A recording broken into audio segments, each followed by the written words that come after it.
ఇక డీటెయిల్స్ లోకి వెళ్తే చేతిలో జాతీయ జెండా, మనసులో అను నేను అజెండాతో దేశాభివృద్ధిలో ప్రతి ఒక్కరూ భాగస్వాములు కావాలని జిల్లా కలెక్టర్ ఎంఎన్ హరీంద్ర ప్రసాద్ జిల్లా ప్రజలకు పిలుపునిచ్చారు. జిల్లా కలెక్టరేట్లోని సమావేశ మందిరంలో జిల్లా కలెక్టర్ ఆర్డీఓలు, తహసీల్దార్లు, ఎంపీడీఓలతో వీడియో కాన్ఫరెన్స్ ద్వారా పలు అంశాలపై సమీక్షించారు. ఈ నిర్మాణంలో ప్రతి పౌరుణ్ణి భాగస్వామ్యం చేసేలా హర్ ఘర్ తిరంగా ప్రత్యేక క్యాంపెయిన్ నిర్వహిస్తోందన్నారు.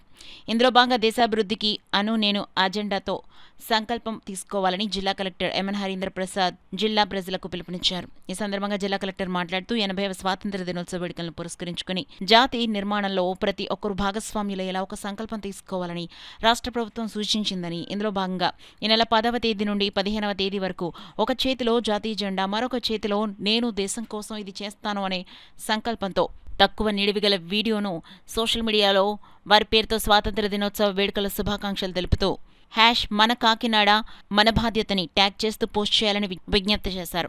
జిల్లా ప్రజలు కూడా తమ వంతుగా జిల్లా రాష్ట్రాభివృద్ధికి సంకల్పాలను నిర్దేశించుకోవాలని కలెక్టర్ సూచించారు. 13వ తేదీ నుండి 15వ తేదీ వరకు హర్ ఘర్ తిరంగా ప్రత్యేక క్యాంపెయిన్లో భాగంగా ప్రతి ఇంటిపైన జాతీయ పతాకాన్ని ఆవిష్కరించేలా ప్రజలందరికీ అవగాహన పెంచాలని అధికారులను ఆదేశించారు. 14వ తేదీన భారీ ఎత్తున మొక్కలు నాటే కార్యక్రమంలో పాల్గొనాలన్నారు. ఈ కార్యక్రమంలో అన్ని సంబంధిత శాఖల జిల్లాధికారులు పాల్గొన్నారు.